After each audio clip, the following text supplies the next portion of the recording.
నేటి ధ్యానాంశం పునీత మార్కు గారు రాసిన సువార్త 6వ అధ్యాయము పరిశుద్ధ వచనములు 14 నుండి 29 వరకు. ధ్యానాంశం: నిజాన్ని నిజాయితీగా ప్రకటించాలి. నిజం మాట్లాడాలంటే నేటి సమాజం భయపడుతుంది. సాంఘిక పరంగా, రాజకీయ పరంగా, వాణిజ్య పరంగా ప్రచారాల మధ్య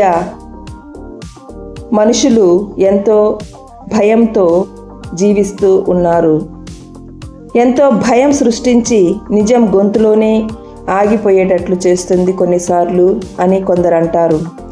నిజం చెప్పి అక్కడ ఉండకుండా పారిపో అంటారు మరికొందరు. నిజం మాట్లాడి నిలుచుండి ఎదురు నిలబడాలి అంటే దైవానుగ్రహం కావాలి, దైవ బలం చాలా ఉండాలి. ఈ అంశాలు నేటి హతసాక్షుల్లో చూడవచ్చు. ఇంకా మొదటి పట్టణంలో ఉన్న దావీదు రాజులో కూడా చూడవచ్చు.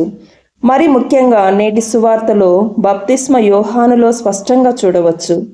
ఉదయభానుడు ఉదయించే జపాన్లో 1597లో కథోలికుల పరంగా సూర్యుడు నల్లబడ్డారు. ఎందుకంటే 26 మంది కథోలిక క్రైస్తవ విశ్వాసులు వేద సాక్షి హతసాక్షులుగా మరణించారు. నేడు వారందరూ చనిపోయే స్థితిలో ఉన్నప్పుడు హతసాక్షి అయిన పౌలు మికీ గారు ఈ వచనాలతో ధైర్యం ఇస్తూ చావును ఆలింగనం చేసుకునేలాగున దైవ బలం ఇచ్చారు ఆ 25 మంది కంపానియన్స్కి. ఆయన మాటల్లో నా మతం నా శత్రువులను మన్నించమని బోధించింది. అందుకే మేము సంతోషంగా చక్రవర్తిని, మమ్ము చంపే సైనికులను మన్నిస్తున్నాము అని పౌలు మికీ గారు అంటున్నారు. వీరందరూ జ్ఞానస్నానం పొందాలని ఆశ.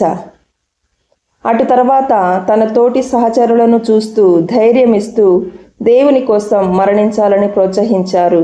ఇలా వారందరూ సత్యం కోసం బలయ్యారు. నేటి సువార్త పఠనంలో బప్తిస్మ యోహాను గారిని చూస్తే నిజాన్ని నిప్పులా చెప్పారు, చెడును ఖండించారు. తనకు తెలుసు రాజు తప్పును వేలెత్తి చూపిస్తే వేలే కాదు అసలు ప్రాణం కూడా ఉండదని తెలుసు. అయినప్పటికీ దైవానుగ్రహముతో దైవ బలముతో, రాజా నీవు నీ తమ్ముని భార్యతో సహజీవనం చేయుట తప్పు అని ధైర్యంగా ఖండించారు. నిజం ఎప్పుడూ చావదు, కానీ అప్పుడు కారణాలతో నిజాన్ని చంపిన వారు మనోవ్యధతో కృంగి కృషించి చనిపోతారు. కొన్నిసార్లు మన తప్పును కప్పిపుచ్చటానికి నిజాన్ని చంపేస్తాం. క్రీస్తు ప్రభువే నిజం.